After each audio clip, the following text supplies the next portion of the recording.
This is your ultimate stop for everything sports. The Golden State Media Concepts Sports Podcast. Should I say more? From the NFL, MLB, the NBA to MMA, it's all in here. The Golden State Media Concepts Sports Podcast. Listen now.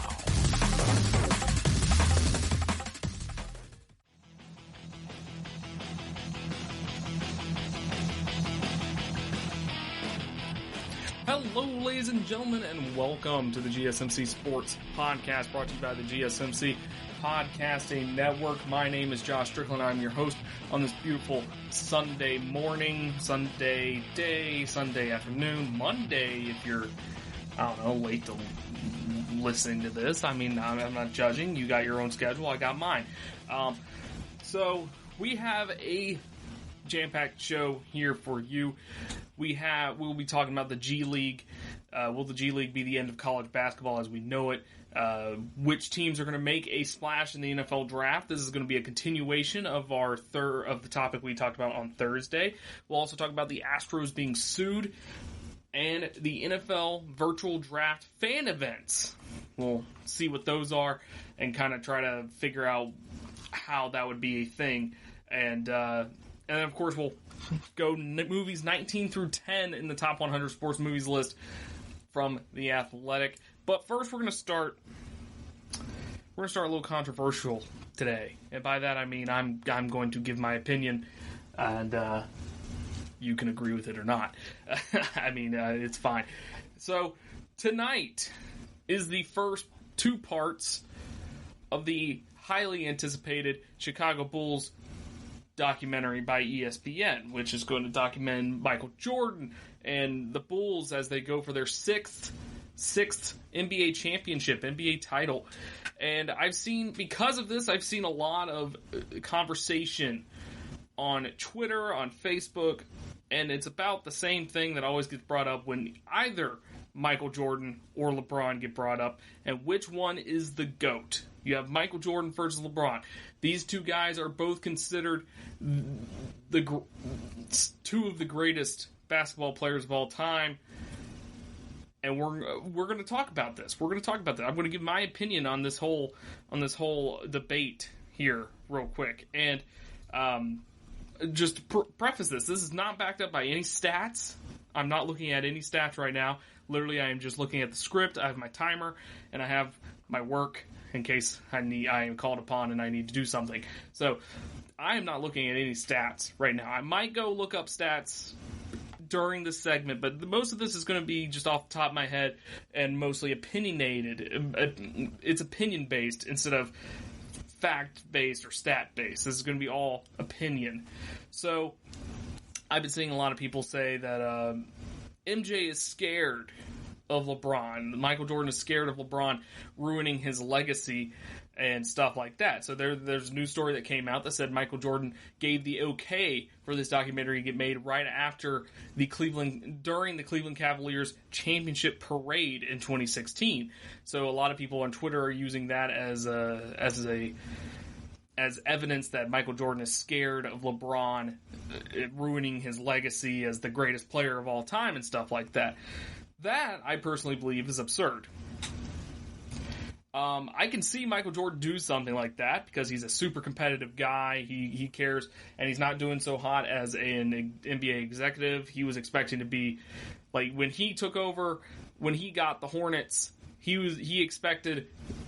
He probably had an expectation that, like, the Hornets were going to be what pushes him over the edge as the all-time basketball great because he was a great player, and then he wanted to be a great executive as well. But that has not turned out so well. So, I mean, I feel like his confidence is kind of down. Or no, not his confidence, but, his legacy is a little bit tarnished because of that. But nobody cares about Michael Jordan, the executive. They care about Michael Jordan, the player. So people are using this as evidence that Michael Jordan is scared of LeBron and stuff like that. I just don't see that being a thing because there's no reason for Michael Jordan. The only thing that can make people forget about Michael Jordan at this point in time is time itself. That's the only thing. I mean, it happens. There are some all-time greats that most people these days don't even know about anymore because it's just time. I mean, Michael Jordan, though, is up there with Babe Ruth. He is synonymous with basketball. You can't talk about basketball. You can't first learn about basketball without learning about Michael Jordan. He is one of those stepping stones. I mean, you can talk about Wilt Chamberlain, Kareem Abdul-Jabbar, you can talk about Larry Bird, stuff like that. Michael Jordan's going to be included in there as one of the all-time greats and as a centerpiece. He's going to be the centerpiece of basketball going forward for everybody. Whereas, like, for instance, in baseball, when you're first learning about baseball, you're going to learn about Babe Ruth at some point. That's just how that works. Because Babe Ruth is considered the greatest baseball player of all time. Michael Jordan's considered the best basketball player of all time. So let's just dispel that. I don't think Michael Jordan's worried about LeBron James. Now, of course, that could be wrong. I don't know. I don't know Michael Jordan personally. But let's get into the actual debate here. So I personally believe Michael Jordan deserves the title more than LeBron. And I'm basing it off of this and this thing only. Michael Jordan has more of a cultural influence on the world. He has left more of a cultural influence. And you can tell through what LeBron James is trying to do that LeBron James is trying to gain more cultural influence. But the issue is the world is so globalized and there's just so many facets that people can get entertainment that it's very hard to get into Michael Jordan levels of popularity. Now, basically, my argument is kind of the Hulk Hogan versus John Cena argument, where when Hulk Hogan was on top of the world in wrestling, wrestling was the thing. People loved wrestling. When Michael Jordan was on top of the world in basketball, everyone was glued to their televisions to watch the Bulls play, to watch Michael Jordan play, to watch the NBA. Now, there's just so many different things. You don't have to watch LeBron play. And I mean, it might be, like, I'm going to be honest, I don't think LeBron has been appointment viewing, which means you make an appointment, like you put it in your calendar or something like that to go watch him. In the playoffs, yes, but that's the playoffs. People are going to watch the playoffs no matter what. People are going to turn into the NBA Finals no matter what. I'm not tuning into the NBA Finals just for LeBron. I'm tuning into the NBA Finals because of the NBA Finals. I don't think I ever tuned into a Cleveland Cavaliers game just to watch LeBron. I mean, I would watch if it was like an interesting matchup, like the Cavs versus the Warriors or the Cavs versus Toronto or anything like that. But I don't think I ever tuned into a show just to watch LeBron James. Now, of course, there's people that do that. There's LeBron James fans. They follow him wherever he goes, where either Cleveland, Miami, or Los Angeles. Now, I think LeBron with the Miami Heat was appointment viewing, but the caveat to that is you had Dwayne Wade, you had Chris Bosh. I mean, they were just a whole different thing over there. And the fact that they only won 2 championships, I think, there, I mean, that's absurd to say that winning 2 championships is hard enough, but it's absurd to say this. But with that team, they should have won more than 2 championships. But then you have Michael Jordan, who won 6. Michael Jordan is so popular in pop culture. He is completely in everyone's psyche, whether it comes to the I Like Mike or Be Like Mike commercials. Air Jordans, for instance. Air Jordans are still extremely popular in sneaker culture. Jordan 4s are still super popular. I mean, LeBron has his own shoes, but LeBron shoes are nowhere near as popular as the Jordan brand. The Jordan brand, just in general. I mean, every player kind of has their own brand now. I know Giannis just got one, stuff like that. LeBron has his own one, the King James brand. But none of those brands, none of their logos are as iconic as the Michael Jordan logo, the Air Jordan logo. None of their shoes are as popular as the Jordan shoes. And then, of course, you had Space Jam, which LeBron James, he's trying to get into Hollywood production, which that goes into the fact that he's trying to get up that pop culture clout there. So, I mean, he's making Space Jam 2. But I think the whole thing of LeBron James making a Space Jam 2 proves that MJ is the GOAT. Because LeBron is trying to make a Space Jam 2 to be like Mike. At the end of the day, whether you think LeBron James is the greatest basketball player of all time, at the end of the day, he wants to be like Mike. So there you have it. I mean, like I said, that's all opinion-based. That's not based on stats.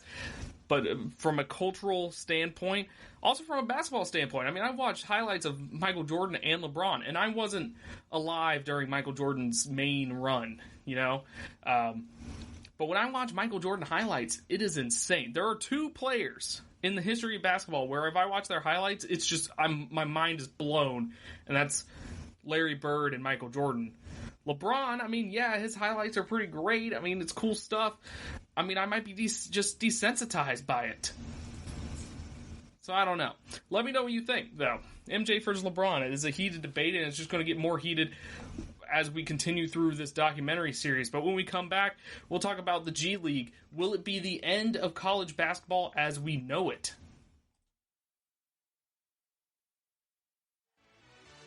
Are you looking for the very best NFL and college football podcast? Then check out the GSMC Football Podcast. Get the latest football news both on and off the field. From the NFL Draft to trades to the rumor mill to the NFL Combines. They got you covered. That's GSMCpodcast.com/football-podcast. Get updates on college rivalries, game day insights, and much, much more. It's football talk the way you want it. This show eats, sleeps, and breathes football. Don't forget to like them on Facebook and follow them on Twitter. Visit GSMCpodcast.com for more info.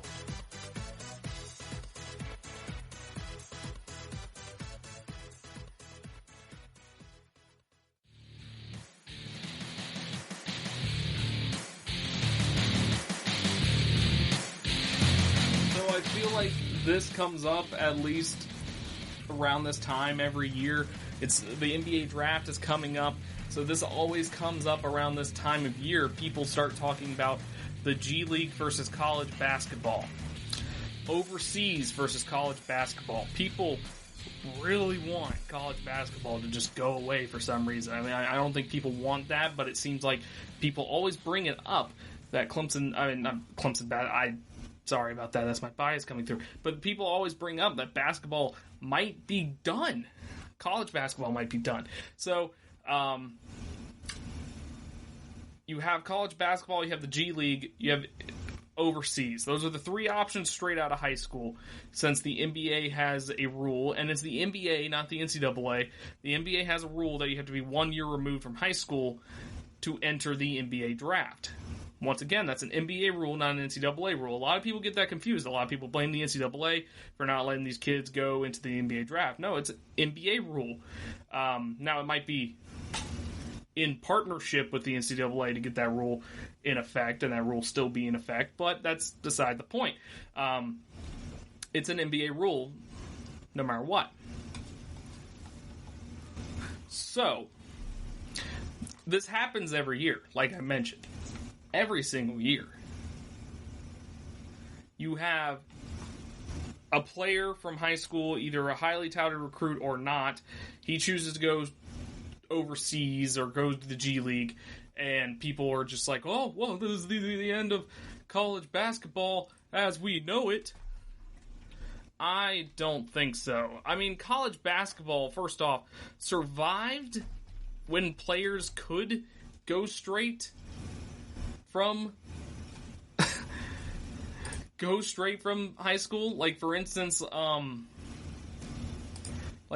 going from you had Kobe Bryant, I mean you had LeBron James, you had all these stars, Kevin Garnett, those guys, they all went straight into the NBA, and no one, I mean, it didn't affect college basketball at all. College basketball is as big as it's ever been right now. So, the reason this all came up was because Jalen Green signed with the G League. So, he signed a lucrative deal worth about $500,000 for the new G League Pathway program that gives high school standouts another avenue besides college and heading overseas to prepare for the NBA. So, because of him, that's why we're having this conversation. So this new G League pathway program, people are now claiming is the end of college basketball. But I don't see that happening. So here's the reason college sports in general will never go away. Because at the end of the day, everyone goes to college. Well, not everyone. Sorry, let me change that. People go to college. Majority of the country goes to college. And a college degree is becoming more and more common in the United States, around the world even. Some jobs legit won't even look at you if you don't have a college degree. So people are going to continue going to colleges despite the student debt that I might have, the student debt and stuff like that. No matter what, people are going to go to college, and because of that, these colleges are going to continue getting new people in and continue generating alumni and stuff like that, and people are going to be prideful of where they went to college. For instance, I graduated from Clemson University. Clemson basketball may not be as good as Duke or North Carolina, but I'm going to cheer for Clemson no matter what, because I went there. I have pride. There's a pride aspect coming out of that. So I don't think college basketball is going to go away because of that reason alone. Now, people are saying, but what if all the best players go to this G League pathway program and stuff like that? Well, most of the best players in college, the NBA draft, is like 2 rounds? And they only draft like 50-something players? I can tell you right now, there's more than 50 players in college basketball. And a majority of the time, some of the best players in college basketball don't do well in the NBA. That's just a fact. I mean, look, Christian Laettner is the best example I can think of at this moment in time. He was the number 1 guy at Duke. Won 2 national championships, I think. Went to 3 national championships, I believe. Won 2 of them. Went to the NBA, did nothing. He was on the Team USA team for the Olympics, but went to the NBA, didn't really accomplish much. So that is the best argument against that I can give you. The best players in college don't always translate well to the NBA. So, I mean, yes, you'll have players that think they can go straight into the NBA, but at the end of the day, I think they'll probably regret it because, one, I mean, if basketball doesn't work out, you need a college education. And this is a completely different argument than paying players. I think if you are able to make this G League pathway program, then you should go if you need the money and stuff like that. But if you value like a college education and the college experience, stuff like that, I mean, my biggest issue with college basketball is one and dones. That's my biggest issue. I mean, I can't really blame them because you have that rule in place and you'd rather go to big college program, be coached by some of the best coaches in the world, stuff like that, and then just leave, go make your money. I can't really argue against that. I can't tell you that's the wrong way of doing things because it's not. I mean, you do you, and stuff like that. But one and dones from a basketball standpoint, I mean, it's very frustrating because Zion, he was the biggest star in college basketball. No one could shut up about Zion, and then he's gone. Didn't win a national championship. He's gone. He doesn't have a legacy.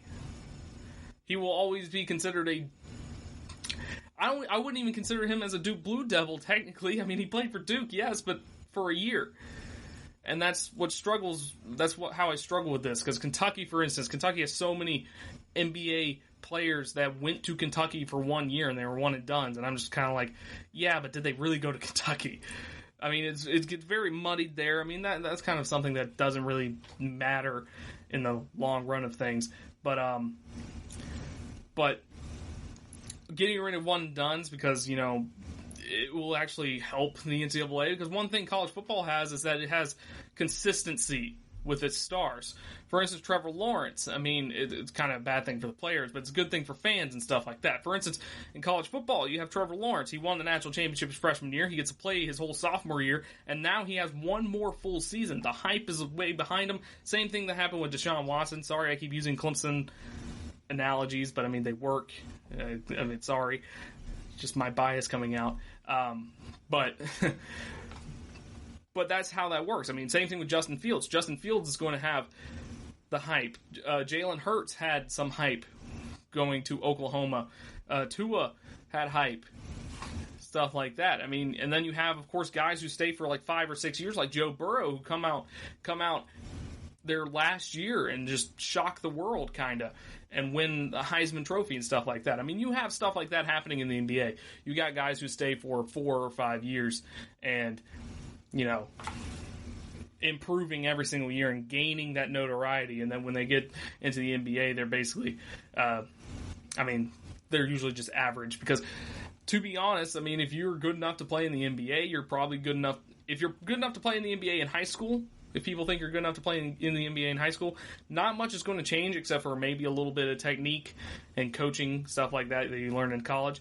But that not much is going to change from you going from high school to the NBA. I mean, there's some conditioning and weightlifting stuff also, but no, this special G League pathway program is not going to end college basketball, although it does seem like some people really want to end college basketball for some reason, and it is kind of baffling to me because college basketball is very fun. But no, but you have the factors of people care about the colleges and how they do. People have pride in that. Then, of course, you have majority of the best college basketball players do not make it to the NBA or do not do well in the NBA and stuff like that. So, I mean, that alone is not going to kill college basketball because you're going to have. You also have a lot of guys who made the NBA, but they made it after 3 or 4 years of development in college. So, I mean, there's just a lot of things that aren't going to work out there for that storyline that people keep pushing about college basketball being is the death of college basketball and stuff like that. But anyways, when we return from break, we're going to go back to the NFL draft as it is this Thursday, and we're going to see which teams are going to make a splash in trade. This is a continuation from last Thursday's show. So this is a continuation, this is part 2. So we'll talk about that when we come back.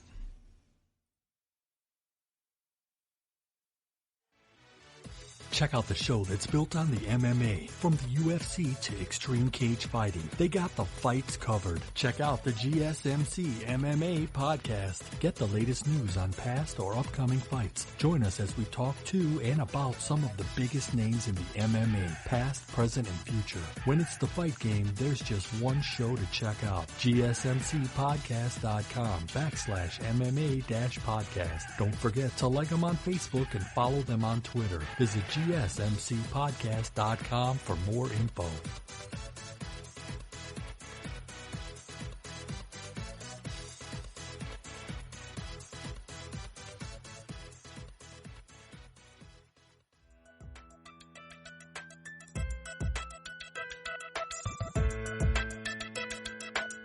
So, like I mentioned before, this is a continuation from a segment on Thursday where we go through every single first-round draft pick and see who is a potential trade-up candidate, potential trade-down candidate, or a candidate to stay put.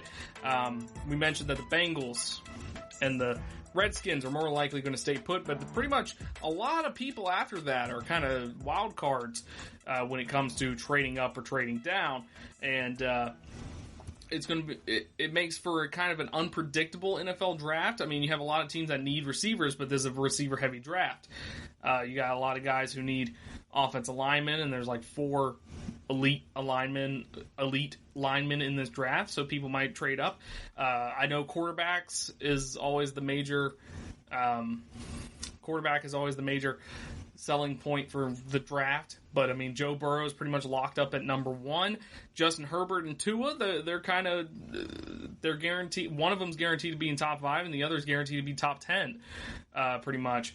But it just depends whether teams are going to trade up or not in that 5. I mean, there's rumored that the Dolphins might trade up and get the Lions spot, or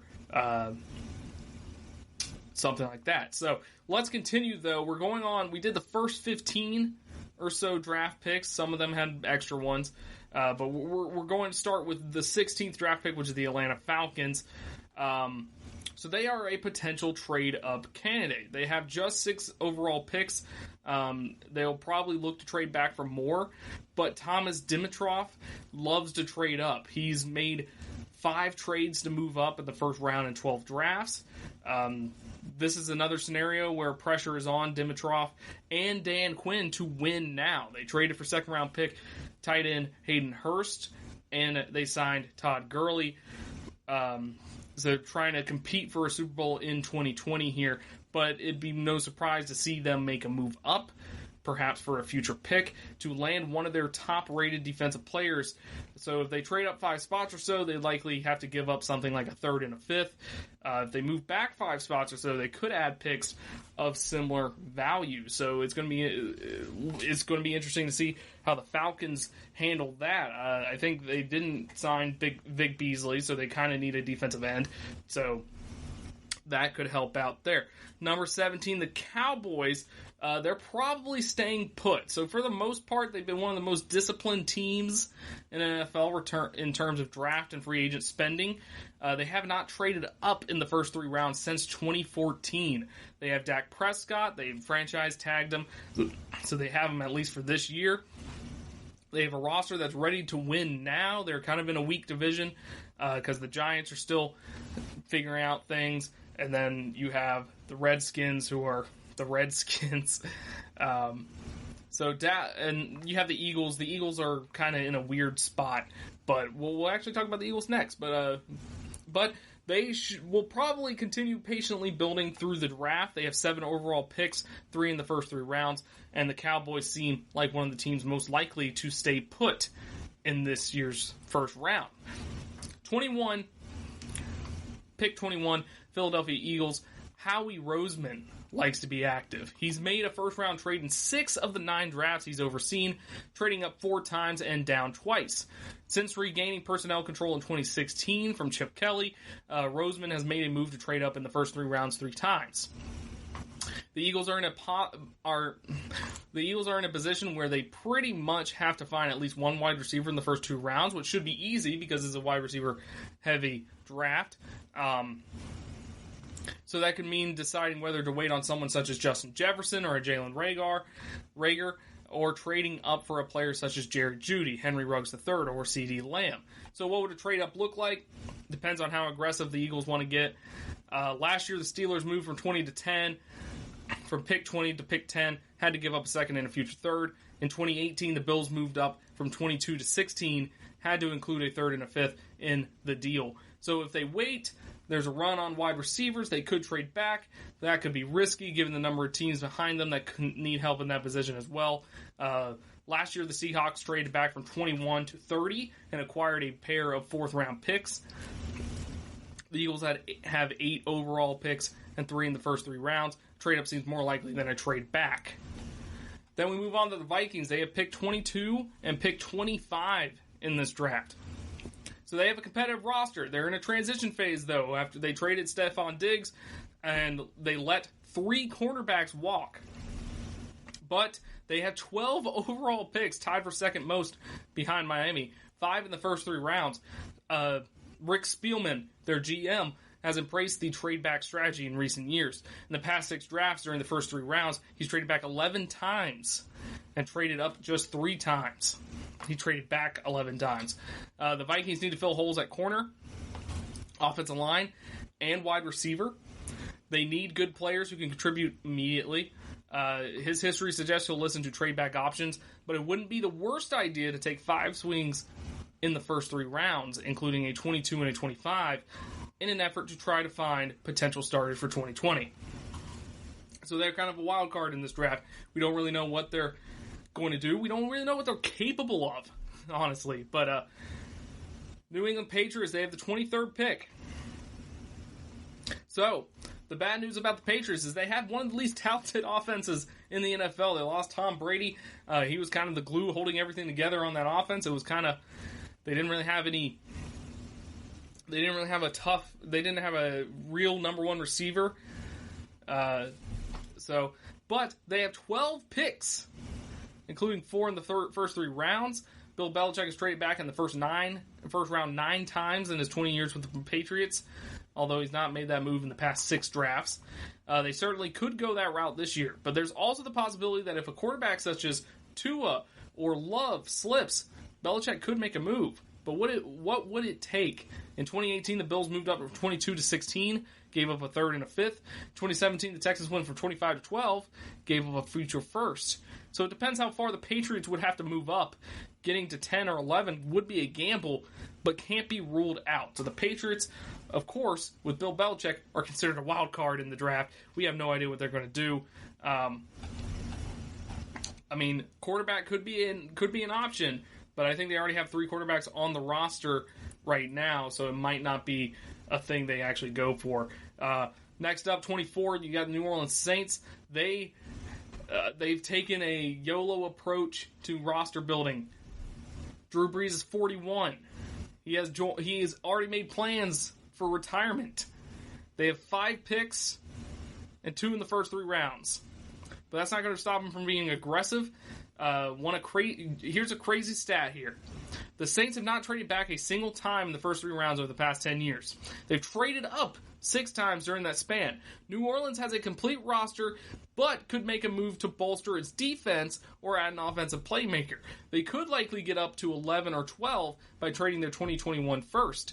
Getting to the late teens will require something like a third and a fifth. So they are a trade-up candidate, and they are also a wild card, in my opinion, because they are full-on wanting to win. They are in full win-now mode because this is Drew Brees' last year. This is our last year with one of the greatest quarterbacks of all time. We need to win. And their roster is built perfectly for it, and their draft strategy is probably going to also follow that. Next up, the Seattle Seahawks. They have the 27th pick. So, more than likely, they're going to trade back. John Schneider, their GM, has traded back in the first round 8 times in 10 years. 2 other times he traded picks for players. Schneider has traded back 15 times during the first 3 rounds in the past 10 drafts. They are desperate need of a pass rush. Could trade for that defensive lineman out of Jacksonville. I'm saying that because I don't know how to say his name. I should really look how to say his name. But they have 7 picks, including 4 in the first 3 rounds. So they're a trade back candidate. The Baltimore Ravens, they're 28th. There might not be a roster that's in better shape in terms of current talent than the Ravens. They went 14-2 last year. They have Lamar Jackson on a rookie deal. Eric DeCosta has 9 picks, including 5 in the first 3 rounds. Probably going to be a trade back candidate just because they're pretty set up pretty nicely. Now the last 3 here, 29 Tennessee Titans. They are a trade-up candidate. They are in win-now mode. They're locked in for Ryan Tannehill for the next 3 years. They have Derrick Henry on a franchise tag, and he's going to ask for a lot of money coming up. They could sign Jadeveon Clowney to a 1-year deal because he's still not signed somehow. They've traded up 4 times in the first 3 rounds and traded down just once. So they are definitely a trade-up candidate for an impactful defensive player. Number 30, Green Bay Packers. They couldn't find a wide receiver to help in free agency. Aaron Rodgers, 36.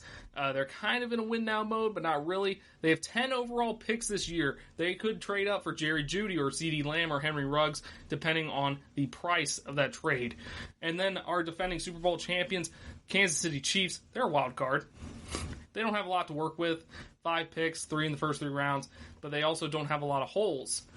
Given that, they're probably going to make Patrick Mahomes the highest paid player in the NFL next year. They need to replenish the roster with young, inexpensive talent.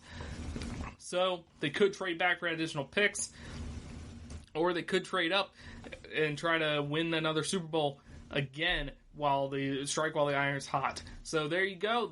Those are the potential first round trade possibilities here in the NFL draft, which we'll find out on Thursday if any of that actually comes to fruition. So when we come back, we'll talk about the Astros getting sued, because why not?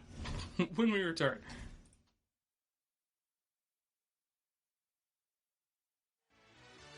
Are you looking for help for your fantasy football team? Check out the GSMC Fantasy Football Podcast. Get today's best advice on who to start, who to sit, even who you should draft. From sleeper picks to red-hot lineups, they got it all covered for you. That's GSMCpodcast.com/fantasy-football-podcast. We'll cover traditional leagues, dynasty, PPR, even IDP leagues. When you need fantasy help, there's just one show to hit up. Don't forget to like them on Facebook and follow them on Twitter. Visit GSMCpodcast.com for more info.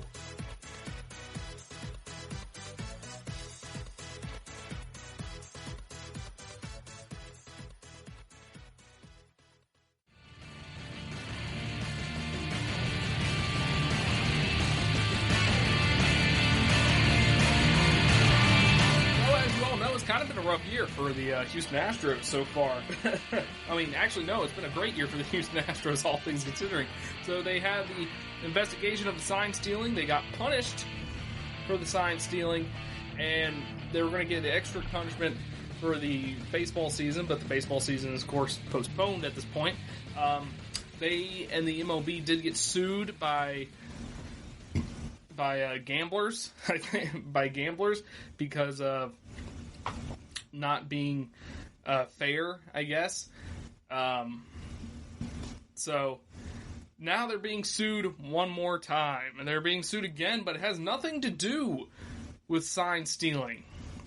But they were brought by disgruntled season ticket holders. But this one has to do with two very unhappy fans, Benjamin Olhert and Brandon Day. They both filed a lawsuit in Texas State Court saying they were arrested while in their seats during Game 7 of last year's World Series at Minute Maid Park for allegedly having fake tickets. So they disputed this, this accusation that their tickets were impure. They're seeking up to they're seeking up to $1 million apiece for their ordeal. The two were arrested in their seats, taken to the stadium jail, which houses unruly fans, and then to a local jail where they spent the night.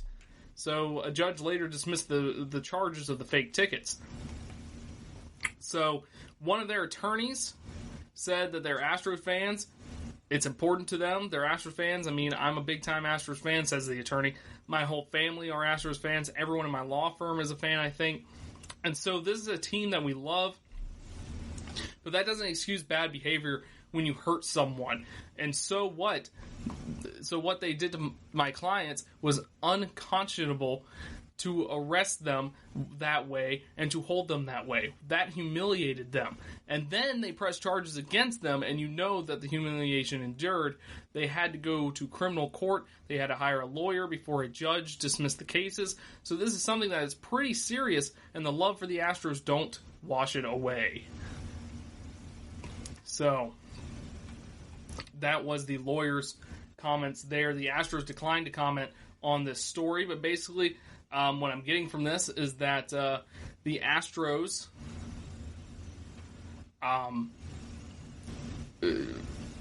thought they had fake tickets. I don't know why they thought they had fake tickets. They thought they had fake tickets. They arrested them, put them in they arrested them, and now they're suing them back.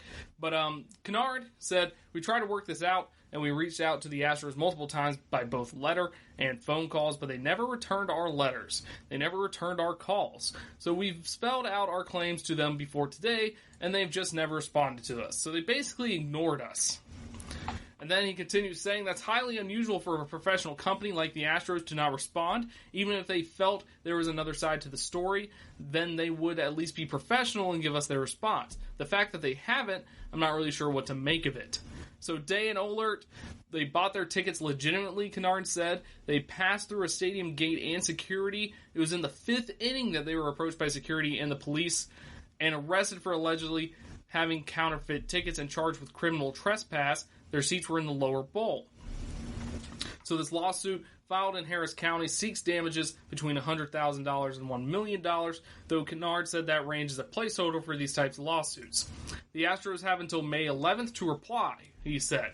So the lawsuit alleges malicious criminal prosecution, false imprisonment, breach of agreement, deceptive trade practices, and negligence. The Astros are also being sued in the same court system by season ticket holders seeking to redress from the sign-stealing scandal.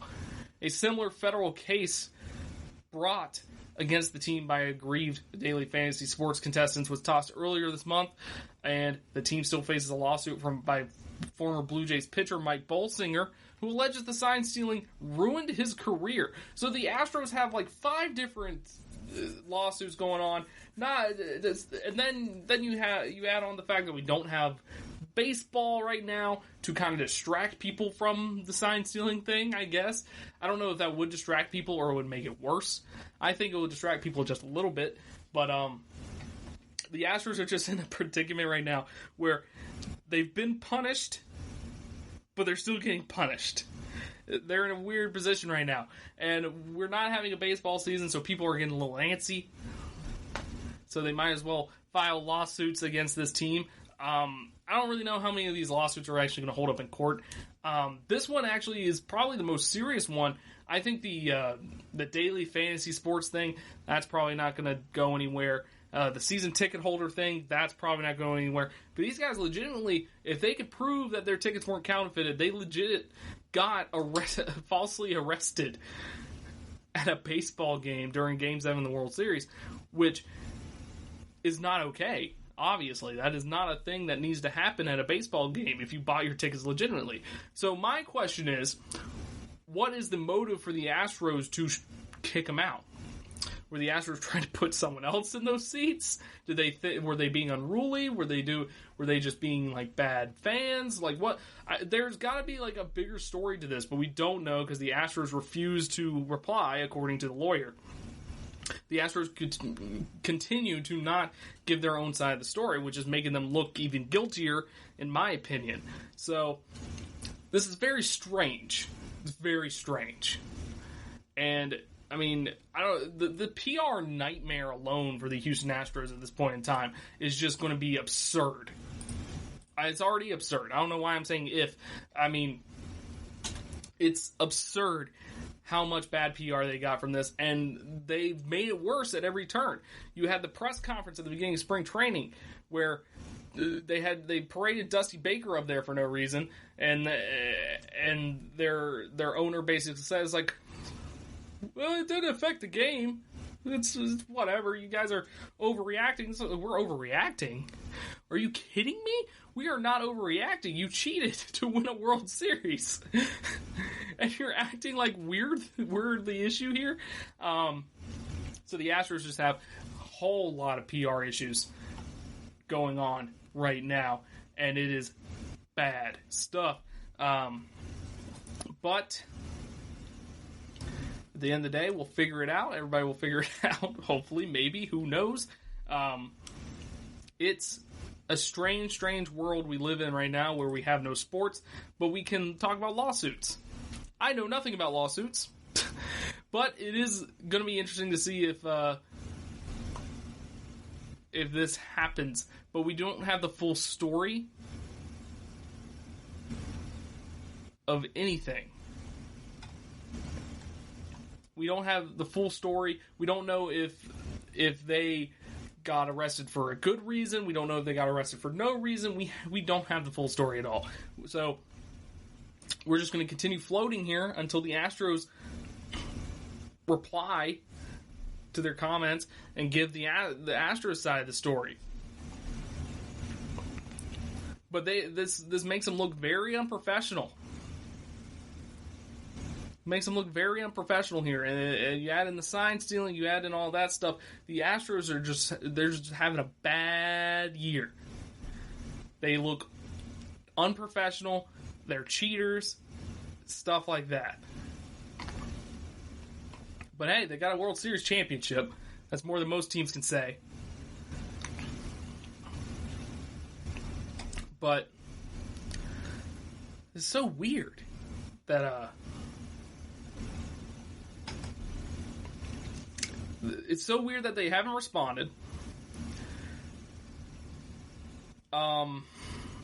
No one knows why they think they had counterfeit tickets. But the lawyer said the way the complaint is written, it was not a case of another set of ticket holders showing up. It was legit just the Astros saying, hey, those guys have fake tickets, and just took them out. Like, there's so much to the story that we don't know. We just need to figure it out. But the Astros refuse to comment on it at all, so we'll just have to figure it out. I mean, May 11th is when they have to comment by.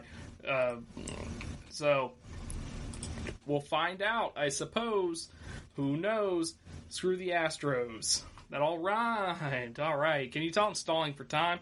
Anyways, when we come back, we're going to talk about the NFL team digital draft events. There are teams holding digital draft events.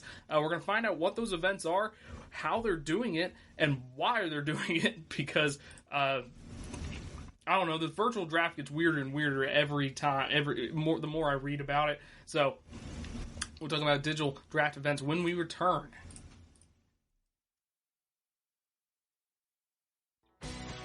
Are you looking to get your college football fix? Looking to get the latest news on your favorite school's team? The GSMC College Football Podcast is your ticket to all things college football. Join us as we talk college football from the national championship, the college rivalries, the bowl game, to the Heisman Trophy. To which conference is the best? We've got you covered for the Big Ten, SEC, Big 12, the Pac-12, ACC, and everything in between. Download the GSMC College Football Podcast on iTunes, Stitcher, SoundCloud, Google Play, or anywhere you find podcasts. Just type GSMC in the search bar.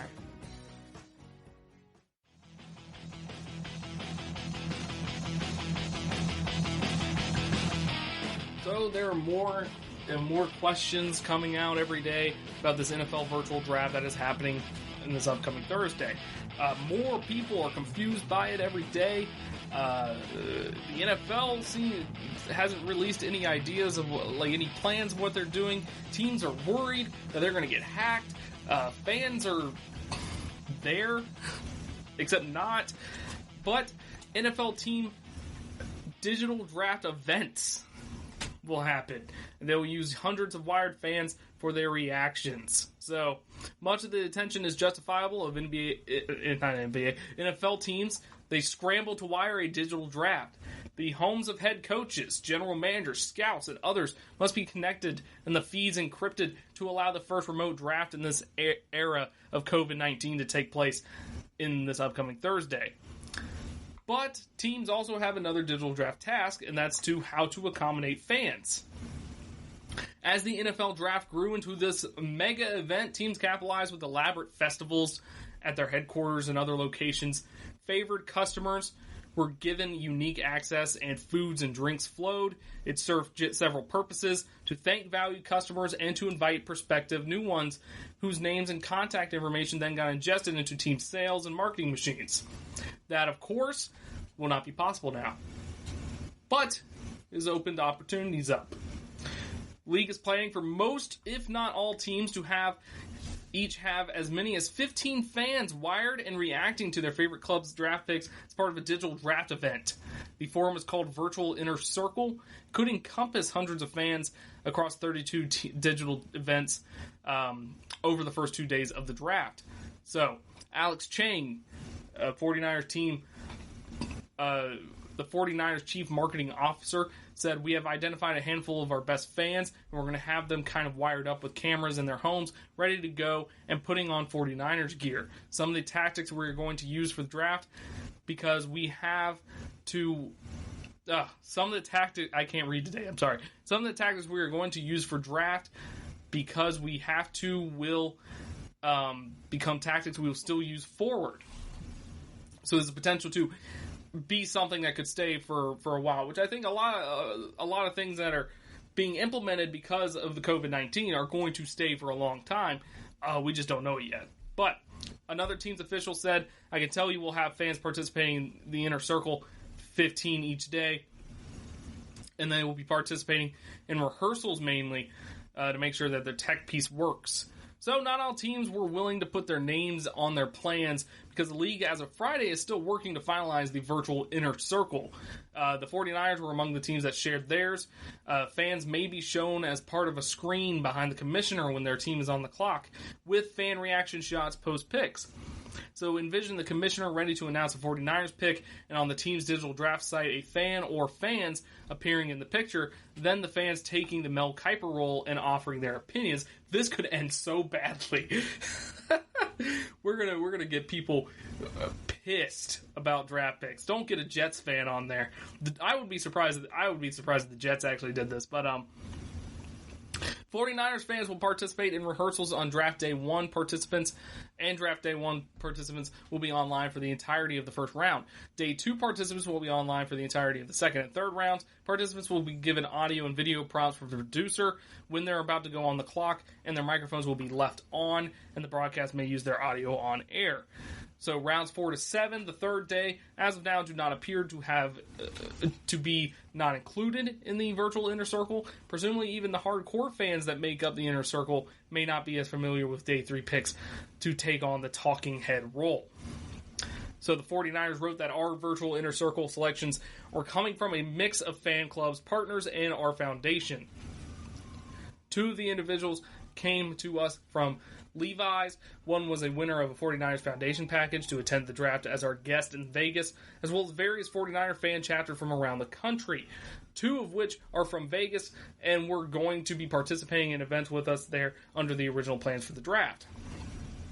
So, of course, the original draft was scheduled to be held in Las Vegas. The NFL staged the draft in New York from 1965 to 2014, and as it grew as a TV event, they started moving it city to city. They went to Chicago in 2015 for 2 years, then to Philadelphia, then to Dallas, and last year they were in Nashville, Tennessee. Each year the event grew, and hundreds of thousands of fans became part of the spectacle. ESPN is also considering fan cams during its broadcast that are similar to the virtual inner circle. Seth Markman, ESPN's vice president of production, mentions that we are testing I guess we call it a virtual fan concept with a bunch of fans for each team individually in their homes, safe distance, and we can aggregate that into a group.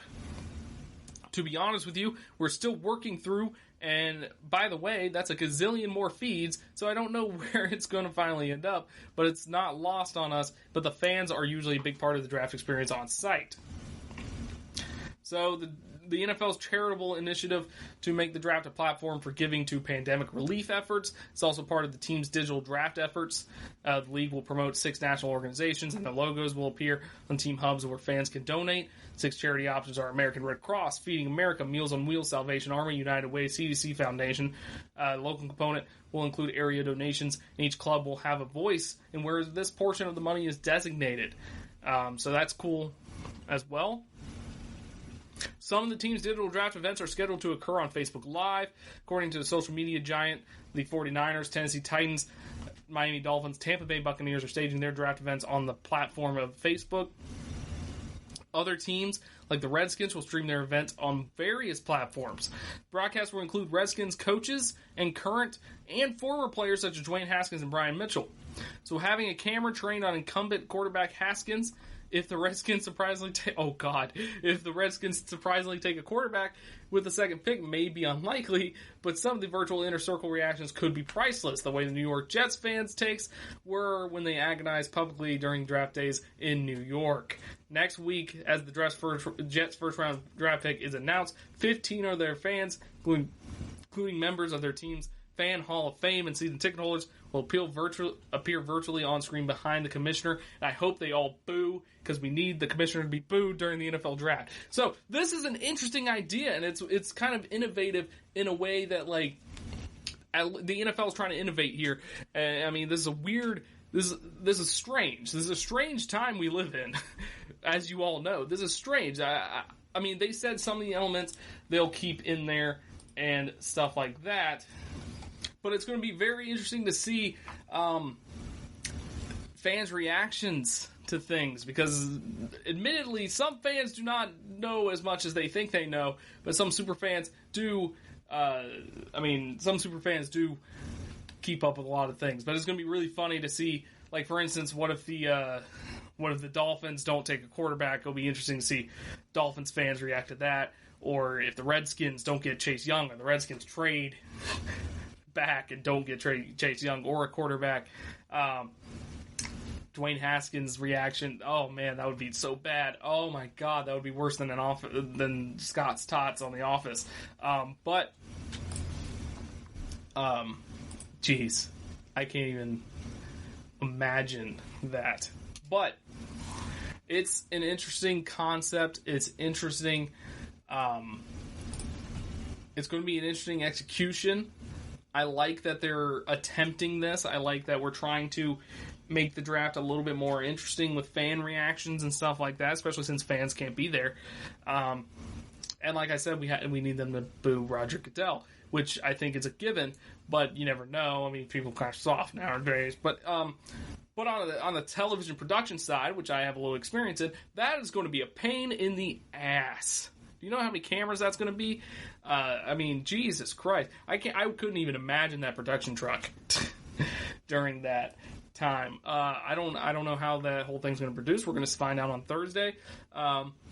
There's a lot of hurdles to jump through to get this to work from a television standpoint and from the NFL standpoint. There's a lot of hurdles to jump through to still make this an entertaining and interactive event for the fans, because that's what the NFL draft is. It's an entertaining, interactive event. That's what they've done for the past couple years, from moving site to site, stuff like that.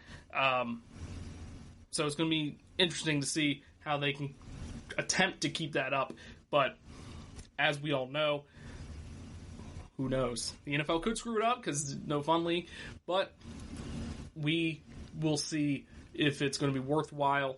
We will see if it's going to be entertaining or not. But when we return, we'll talk about movies that are entertaining. We'll go 19 to 10. We are in the top 20 of the Athletics top movies. Actually, I might do 19 to 11. Just so we can do the top 10 on Tuesday, but we are nearing the end of the list, and I need to figure out something else to talk about, but we'll discuss that later. So when we come back, movies 19 through 11 of the top 100 sports movies. Check out the show built around the women of MMA. From the UFC, Invicta FC, Bellator, and one championship. We got the fights covered. It's the Golden State Media Concepts Women's MMA Podcast. The latest news of upcoming fights, discussions of previous matches. Join us as we talk to and about the biggest names in women's mixed martial arts. Past, present, and future. When it's the women's fight game, you know where to listen to. The Golden State Media Concepts Women's MMA Podcast.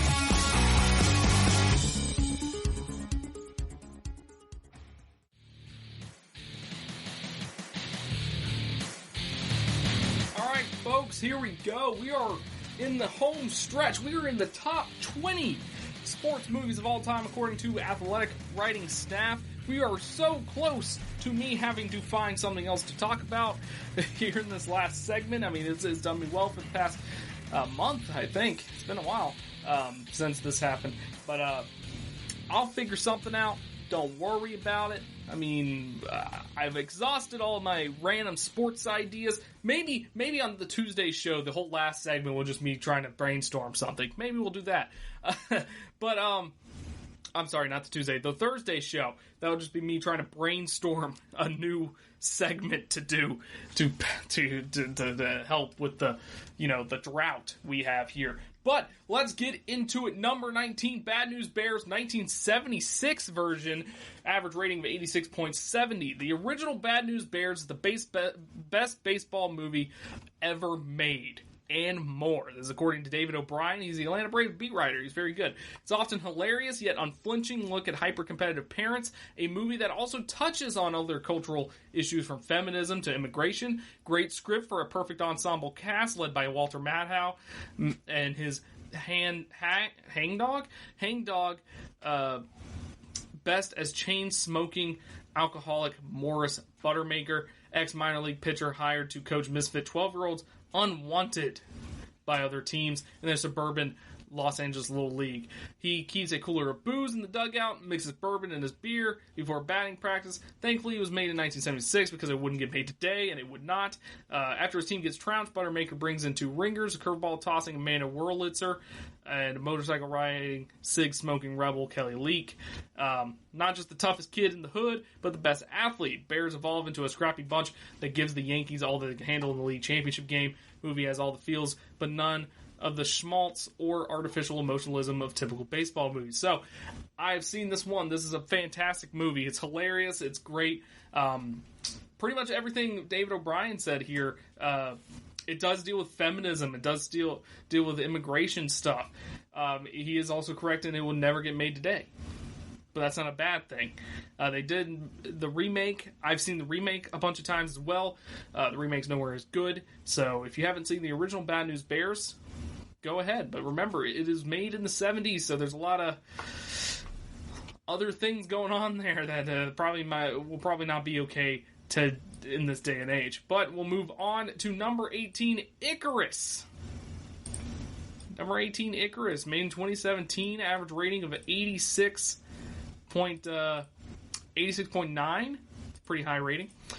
Brian Fogel's thrilling 2017 Oscar-winning documentary is a larger story within a smaller one upon the director exploring the impact of performance-enhancing drugs to prepare for an amateur recycling race. His advisor, Moscow anti-doping lab head Gregory Rodchenkov, provides the evidence for the state-sponsored scheme Russia undertook for the 2014 Winter Olympic Games in Sochi, Russia, a mesmerizing watch. So, I've never even heard of this. It's a Netflix documentary. It's about the Russian anti-doping laboratory. It premiered in 2017 at Sundance Festival. I don't know much about this. I've never watched it. It won the Academy Award for Best Documentary Feature, and it goes into the world of illegal doping in sports. It sounds interesting. It's won an Oscar. What more can I say? Next up, number 17, Senna, 2010, with the average rating of 87.18. Never watched a single Formula One race. Couldn't tell you the first thing about the sport. I certainly haven't heard of Ayrton Senna before, but Asif Kapadia's 2010 documentary on the Brazilian icon is both haunting and brilliant. Story of triumph and heartbreak, so masterfully woven together that it even made the cynical 20-something version of me bawl my eyes out. That's from Shaheem Al-Shadi, senior MMA writer. I don't know what this movie is. Apparently it's a very good documentary about a Formula One racer. Formula racer Ayrton Senna becomes a 3-time Formula One racing champion and Brazil's national hero before his untimely death at age 32. So if that's something that interests you, there you go. It was a Walt Disney, it was an ESPN Films type deal, so interesting enough. Slapshot, 1977, this is number 16, average rating of 87.34. Oldie but a goodie. Slapshot is a cult classic from the opening interview with French-Canadian goalie Paul Newman's classic. They brought their effing toys with them. Lament, no movie has ever featured 3 nerd glasses-wearing brothers as violent as the Hanson brothers. That trio alone merits this score. Another old movie I've never heard of. Actually, I have heard of this, but I haven't watched it, unfortunately. So, I don't really have much to say about it, so we'll move on. Number 15, Hoosiers, 1986, average rating of 87.35. Coach Norman Dale, played by Gene Hackman, measuring the height of the basket at the Butler Fieldhouse to repeat the importance of fundamentals. He stressed to his undermanned 1950s high school team throughout the season, packed with inspiring speeches. Teamwork makes this go-to viewing for anyone before or after their 18th birthday. Hoosiers is a great movie. I've seen that before. It is the quintessential sports movie. It's a must-watch. It's one of those must-watch movies, which I'm assuming most of these are going to be must-watch movies, of course, in the sports genre. But Hoosiers is definitely one. Like Hoosiers, Friday Night Lights, those kind of movies. They're inspiring, they're dramatic, they're entertaining, and they're must-watch if you enjoy sports in general. Number 14, The Hustler, 1961, average rating of 86.56. I'm stunned you can't find this movie on more great sports movies list. Maybe people don't consider pool a sport. Maybe it's because people don't like a story where even the winners act like losers. Or maybe people have just forgotten about it. But how can you not remember a film with so many memorable performances? As Fast Eddie Felsen, Paul Newman becomes Paul Newman trademarked. Jackie Gleason shatters the honeymooners persona. Piper Laurie is heartbreaking, and the way George C. Scott yells, "You owe me money," has been burned into my brain since I first saw this movie. It's an American tragedy where love is lost, trust is broken, even the best hustler gets hustled, and it all starts with the first thrust of a pool cue. So this is a pool movie from the 1960s. I don't know much about it. It's got 98% on Rotten Tomatoes, though. It is black and white, though, which might turn some people off. It doesn't really turn me off, but it turns some people off. Just the black and white, the no color thing does turn some people off. But, anyways, number 13, Caddyshack, 1980. You don't even have to love golf to appreciate this country club satire. It's also ageless. So many of the film's best lines are instantly identifiable 40 years later. Most of them from Bill Murray's inspired performance as greenkeeper Carl Spackler and chronic scene stealer Rodney Dangerfield. This is so. Caddyshack is amazing. It is a must-watch for comedy. This is Rodney Dangerfield. It's got Bill Murray in it. It is a fantastic... I mean, I don't even see it as a golf movie per se. I mean, golf is definitely the driving force behind it. It's what makes everything tick. But it's just a hilarious movie just in general. You don't need to know anything about golf to understand it, to appreciate it. It's mostly a satire on country clubs, which, like this excerpt says. Number 12, Free Solo, 2018, average rating of 88.19. Can't say I'm a huge rock climbing fan, or a fan of anything that reminds me that I need to go outside more, but we watched Free Solo with the family before a summer trip to Yosemite, and we're blown away. It's an account of Alex Honnold's attempt to become the first to free solo climb El Capitan, and it's both parts terrifying and inspirational. This movie stays with you. Just a few weeks after viewing, we found ourselves at the base of El Capitan, staring directly up its 3,000-foot face and realizing just how incredible this human achievement by Honnold truly was. Greg Custance, NHL U.S. Editor-in-Chief. It's a rock climbing movie. I've never heard of it. But number 11, this is the big one for me. The Sandlot, 1993, average rating of 88.33. One of the few movies that legitimately takes me back to when baseball was more important to my group of friends than God and family. I can really relate to meeting the new kid Smalls and the mischief of trying to recover the ball from Beast. Felt like I was living out this plot. So, I'm going to take a little bit of time here. Sandlot's one of my favorite movies of all time. I grew up watching it all the time. It is the quintessential American movie, not just baseball. Everything about The Sandlot is just so American. And I'm not trying to do that as like try to drum up like patriotic propaganda or anything like that. Just, it's a small slice of life movie about a suburb that play with kids that play baseball. And it doesn't even necessarily revolve around baseball. They go to the carnival. They tried chewing tobacco. They all puke because they tried chewing tobacco. You had the 4th of July scene, which was amazing. You had the pool. You had them playing the Little League kids. There's just so many things to like about this movie. It's not timeless. I wouldn't say it's timeless, but it is a fantastic movie. I mean, it's great for morals and stuff. So when we return on Tuesday, we'll do the top 10 movies on this list, which includes one that kind of throws me off a little bit. But I will let you know, I have seen pretty much all of these movies now that I'm looking at them. We'll see that on Tuesday. We'll discuss that on Tuesday. Thank you for listening, everybody. If you like the podcast, like, rate, and subscribe to it wherever you get your podcast. You can follow me on Twitter at Strickland_Josh if you want to yell at me about MJ versus LeBron. And other than that, I'll talk to you all on Tuesday. Have a good one. You've been listening to the Golden State Media Concepts Sports Podcast, part of the Golden State Media Concepts Podcast Network. You can find this show and others like it at www.gsmcpodcast.com. Download our podcast on iTunes, Stitcher, SoundCloud, and Google Play. Just type in GSMC to find all the shows from the Golden State Media Concepts Podcast Network, from movies to music, from sports to entertainment, and even weird news. You can also follow us on Twitter and on Facebook. Thank you, and we hope you have enjoyed today's program.